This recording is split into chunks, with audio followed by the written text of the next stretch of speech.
Ma'am, can I make train noises? Choo-choo. Shut up and keep pushing.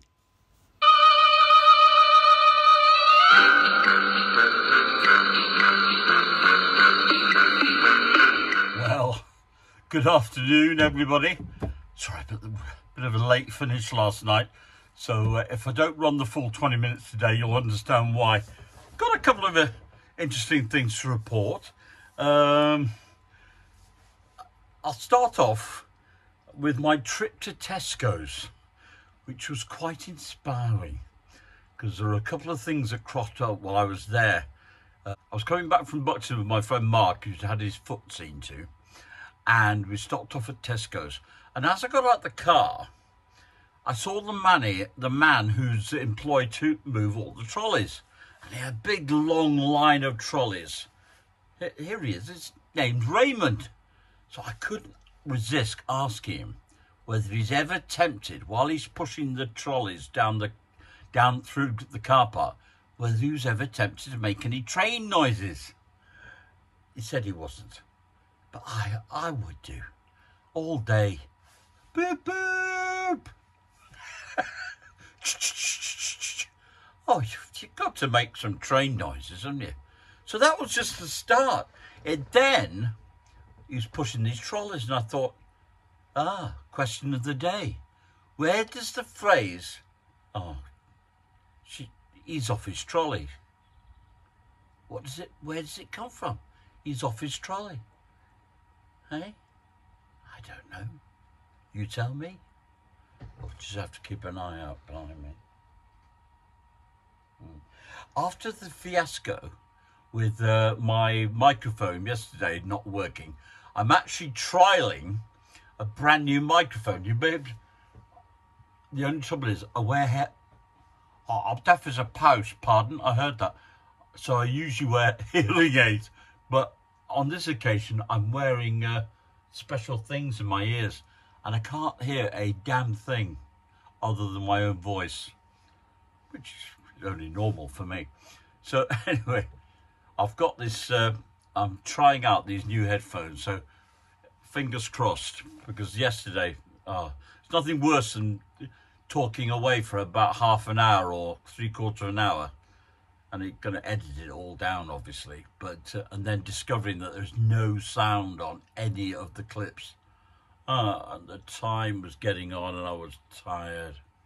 Anyway, let's get back to Tesco's. Good old Tesco's. Right, so we've got the man not making any train noises and off your trolley. The next one is a sugar it's a bit of a lip. A sugar shortage. Well, there was none at all in Buxton at Sainsbury's. And then there were only a few bags of granulated. I wanted them half spoon. What was it? Half spoon sugar? You know, the low calorie one. But no joy. So they've not got any of that. I think there's a mass of people doing making jam, pandemic sort of thing, or cake baking. That's where it's all been sold out. And the next thing is incredible pricing. Tesco's incredible pricing. I'll show you the actual shelf, just in case you can't quite read it. I think, if I remember rightly, the packets of 5 of these were £1.45. So that's okay. So a packet of 10 should be £2.90.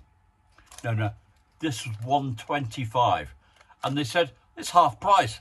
No, not half price. That would be £1.45. It's even less than half price. Unbelievable. So don't look a gift horse in the mouth. So I acquired a couple of packets of these, and well, I've nearly got them down to 5 in a packet now anyway. So you know, it's just to love. You can't beat. So much nicer than Jaffa cakes themselves. But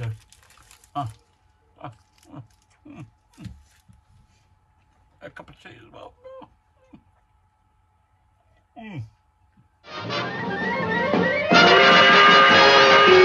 Yabba dabba doo!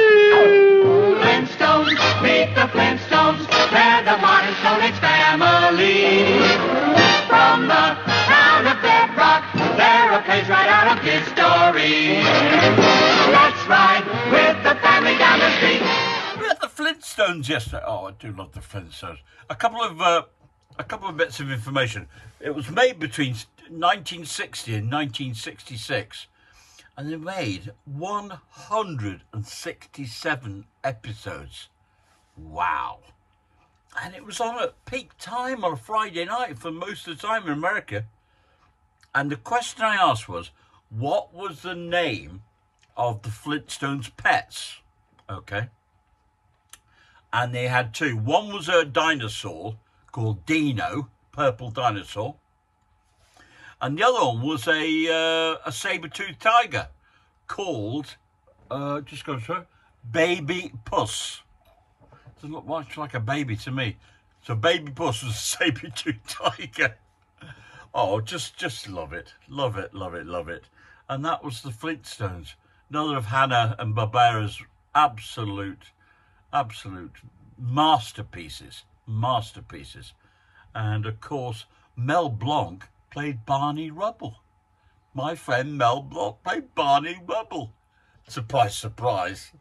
He got into it. Next thing I'm going to tell you is some bizarre packaging.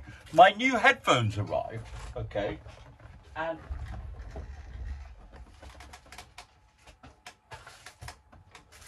all of this was in the box, right? So we got that, which I don't know what that came in. That was some paperwork, and then you got that, and then you got the case with which has got stuff in it. Then we got paperwork, and we got paperwork, and we got more paperwork, and this is actually more paperwork. I mean, one of the bits of paperwork is absolutely fantastic. It's here. Anybody translate that for me? Yeah, that's good. And another piece of paperwork. I'm not sure if I've still got it. It was completely in Chinese. What's that all about? Talking about burning down trees to send one item. All I wanted was the headphones, which, fingers crossed, they're working right. So there you go. So, bizarre headphones, there they are. Well, they seem to be working well. And the noise cancelling, unbelievable. Today has been a red letter day. It's the first time in X number of weeks, I don't know how many, since lockdown. Well, it must be the 20th of March, that I've actually had another human being in my flat. And that is Victoria Poppins, my lady who does for me. And she's now authorised to start work again. So she was here for 2 hours this afternoon, and I've forgotten how much I've missed her. I really have missed her. I hope she... I think she's given me something already. Okay, so it's a big red letter. Just to prove it, she's been here. This is her, when I was testing my headphones before, the microphone, she was doing some hoovering down the corridor. It's not been hoovered in God knows how long. So it needed fixing. Good to see you back. Oh, the film of the day. The film of the day today is A Bridge Too Far. We've paid for that bridge and we're going to collect. We're going to fly 35,000 men 300 miles and drop them behind enemy lines. It'll be the largest airborne operation ever mounted. Quite frankly, this kind of thing's never been attempted before. We shall seize the bridges, it's all a question of bridges, with thunderclap surprise, and hold them until they can be secured. And we go next Sunday. 7 days. The sooner we go, the better. We've got them on the run. 7, 8, 9. Joseph E. Levine presents A Bridge Too Far. Based on Cornelius Ryan's international bestseller. The story of the most dramatic and devastating battle of World War II. The plan is called Operation Market Garden. Market is the airborne element, and Garden the ground forces. I like to think of this as one of those American Western films. Germans, well, naturally, they're the bad guys. We, my friends, are the cavalry on the way to the rescue. A bridge too far. Well, as you'll know, I've always thought that we tried to go a bridge too far.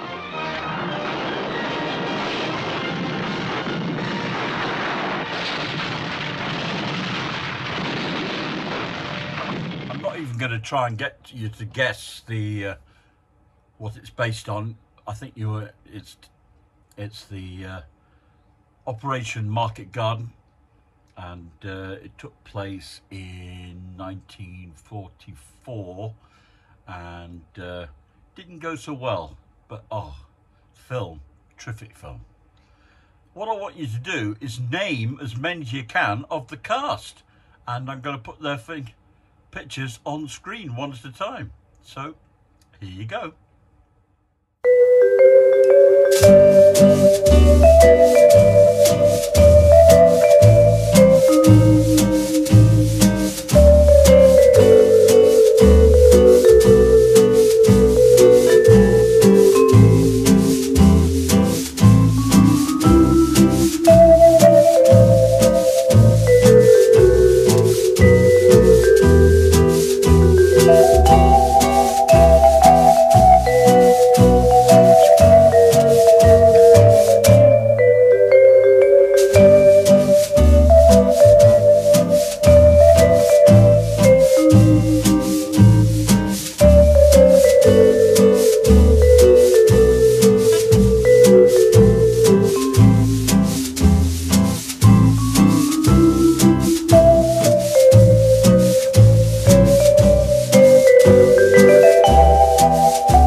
How'd you get on? Did you manage to get them all? Oh, what a cast! What a cast! I would have thought there were, what, I lost count. 12 superstars there, and you should be able to name quite a few of them. Well, I've got a bit of a story for you from the old In Uniform, and it all started. We used to have a Robinson's bottling plant, a bottling plant in Bredbury, and prior to them building a big industrial estate there was a lot of open land, and as is their wont, the local travelling fraternity, the local gypsies, moved in.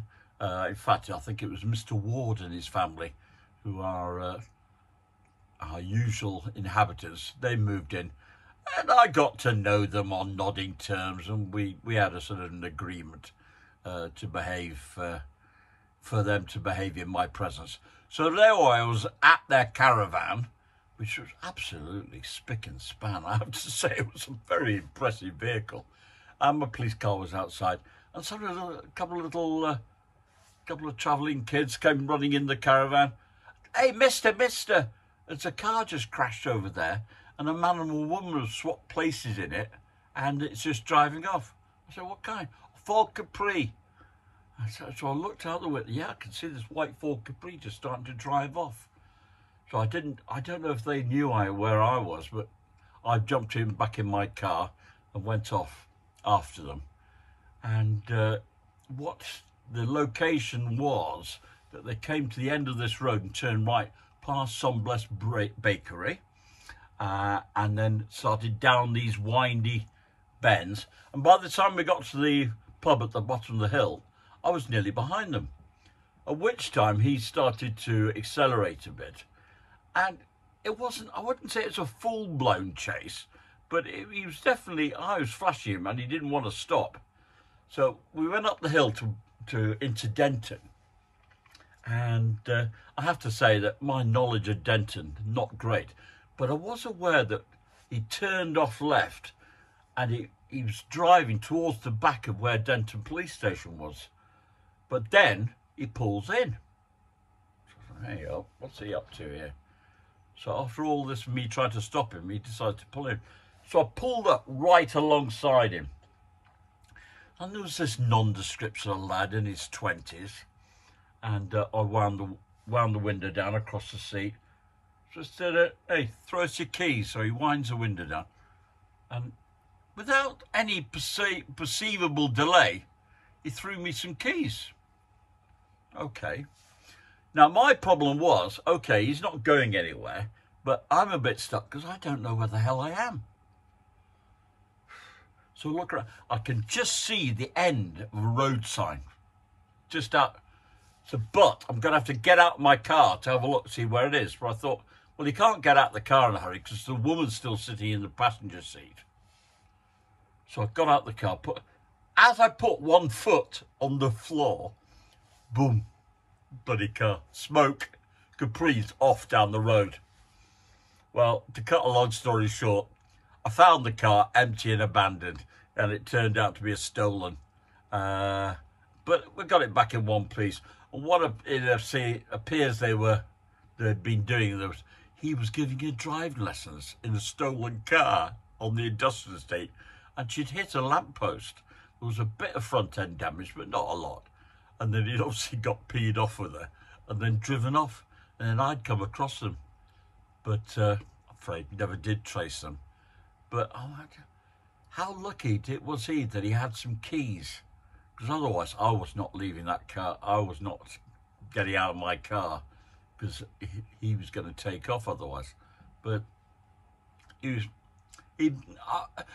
for the next few days, I ran it through my mind how I could have done it better. But just one of those things. Some you win, some you lose. And we got the car back. And he was just lucky on that occasion. So there you go. Well, it's been short and sweet and to the point.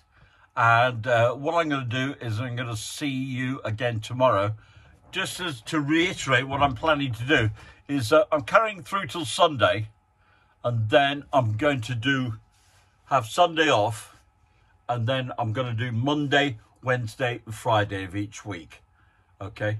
So you've got to understand, it's not a matter of the material. I've got material coming out my ears. But it's just a matter of, it become all-absorbing. All-absorbing. And yet, I know how many people watch this. And I know certain of you really do enjoy it. Do spread the word, try and share it around, see if you can get the figures even better, and persuade me to carry on. Okay, and thanks very much for all your support. And if you have any stuff that you want me to broadcast, any ideas, just let me know, and I'll stick it on. Okay, and that's all for today. Look after yourselves, look after each other, and don't forget, listen to what the pig says.